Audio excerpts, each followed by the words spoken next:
नमस्कार तपाईहरुलाई आज म कसरी वाइफाई नचलेको बेलामा कसरी यसलाई सेटिङ मिलाउने भन्ने बारेमा तपाईहरुलाई सिकाउन जाँदैछु र यहाँ कुनै पनि साइट हान्यौ भने हामीले नो इन्टरनेट कनेक्सन अथवा कुनै एरर मेसेज आइरहेको छ भने यसलाई हामीले कसरी सल्भ गर्छौं भन्ने तरिकाहरु म सिकाउन गइरहेको छु। सुरुमा त हामीले हेर्नु पर्यो हाम्रो यहाँ मैले चाहिँ अहिले विन्डोज 10 मा चलाइरहेको छु यो र विन्डोज 10 को लागि छुट्टै हुन्छ सेटिङ र विन्डोज 7 अथवा अरु अपरेटिङ सिस्टम चलाउनु भएको छ भने त्यसमा छुट्टै हुन्छ सेटिङ र यसमा मैले अहिले यहाँ गएर यहाँ एरोप्लेन को जस्तो साइन आइरहेको छ यसमा हेर्यो भने हाम्रो वाइफाई नै टर्न अफ छ एरोप्लेन मोडमा छ र यदि हाम्रो एरोप्लेन मोडमा छ भने हाम्रो कुनै पनि इन्टरनेट अप्सन काम गर्दैन र यसलाई चाहिँ यदि सुरुमा हामीले केही चलेन भने सुरुमा हेर्नुपर्ने चाहिँ वाइफाई अन छ कि छैन र एरोप्लेन मोडमा छ कि छैन भन्ने कुरा हेर्नुपर्छ र पहिला चाहिँ हामीले अब यो अहिले चाहिँ हाम्रो एरोप्लेन मोड गएर यसलाई अफ गर्दियौ एरोप्लेन मोड अफ गरेपछि हाम्रो वाइफाईहरु देखाउँछ र यसरी कनेक्सन गर्न सकिन्छ र कुनै बेलामा चाहिँ एरोप्लेन अन अथवा अफ भए पनि हाम्रो वाइफाई अफ हुन सक्छ र यस्तो बेलामा वाइफाई कनेक्सन हुँदैन र यहाँपट्टि नो इन्टरनेट नो कनेक्सन भन्ने सिग्नल आइरहेको हुन्छ र अहिले चाहिँ हामी वाइफाई अन गर्दियौ र एरोप्लेन मोड पनि अफ छ हामीले यसमा कनेक्सन भइरहेको छ कनेक्सन पनि भयो र यसरी चाहिँ हामीले चलाउन सकियो नेट चल्यो हैन अब हाम्रो कसैकोमा चाहिँ यो समस्याले पनि नभएर अलि अर्कै किसिमको समस्या आउन सक्छ कसैको चाहिँ वाइफाई पनि कनेक्ट हुने तर नेट नचल्ने त्यो किसिममा चाहिँ त्यो आएको केसमा चाहिँ हामीले सेटिङमा जानुपर्छ सुरुमा सेटिङमा गएर यहाँ स्टार्ट मेनुमा गएर डिभाइस म्यानेजर भन्ने हाल्नुपर्छ डिभाइस म्यानेजर यहाँबाट हाल्दा पनि हुन्छ स्टार्टमा गएर अथवा हामीले यो स्टार्ट बटनको राइट क्लिक गरेर यहाँ पनि हुन्छ डिभाइस म्यानेजरमा गएर हाम्रो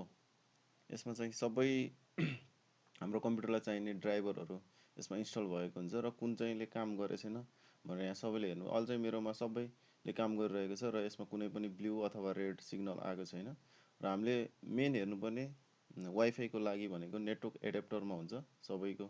ल्यापटपमा अनि यसमा गएर हेर्यो भने यहाँ वायरलेस भन्ने छ यो अरु पनि सेटिङहरु यो ब्लुटुथहरुको लागि हो हैन र यो हाम्रो फर्स्टमा चाहिँ वायरलेस ल्यान भन्ने छ यो नम्बरहरु फरक हुन सक्छ तपाईकोमा र मेरोमा यो छ यदि हाम्रो त्यस्तो एरर आएमा वायरलेस ल्यानलाई एकचोटी डिसेबल अथवा अनइन्स्टल गर्दिने एकचोटी अनइन्स्टल गरेपछि यस यु क्यान अनइन्स्टल यो चाहिँ अनइन्स्टल गरेर केही फरक पर्दैन यसलाई चाहिँ हाम्रो यदि काम गरेको छैन भने यसलाई अनइन्स्टल गर्दिने एकचोटी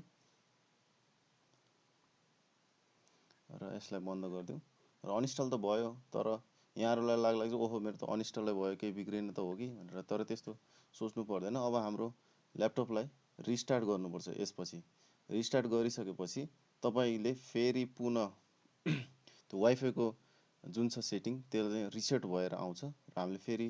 अब कनेक्सन गर्दा चाहिँ अब चाहिँ कनेक्सन हुन सक्छ हामी रिस्टार्ट गरौँ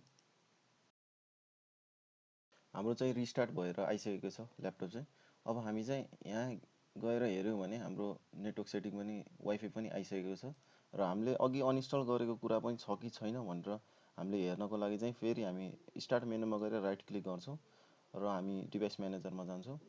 डिभाइस म्यानेजरमा गइसकेपछि हाम्रो फेरि नेटवर्क एडाप्टर भन्ने सेक्सनमा गएर यहाँ फेरि हेर्न सक्नुहुन्छ कि तपाईले वायरलेस ल्यान भनेर फेरि रिइन्स्टल भएर आएको छ हामीले अनइन्स्टल गरेर रिस्टार्ट गरेपछि हामीलाई चाहिने ल्यापटपलाई चाहिने सफ्टवेयरहरु चाहिँ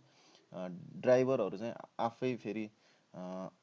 इन्स्टल भएर आएको हुन्छ र यसरी हाम्रो यो वायरलेस ल्यान आइसकेको छ र हाम्रो अब फेरि हामीले पुनः इन्टरनेट चलाउन सकिन्छ र हाम्रो जुन कनेक्सन छ त्यसलाई चाहिँ कनेक्ट अटोमेटिकली अथवा कनेक्ट गर्न मेरो कनेक्ट गर्न सक्यो र इन्टरनेट कनेक्सन भइसकेको छ र अब हामीले चलाउँदाखेरि चाहिँ ल यसरी इन्टरनेट चलिरहेको छ हस् त यही भन्दै आजको भिडियो यही समाप्त गर्छु र यो लगायत यस्तै कुनै पनि किसिमको समस्या आएमा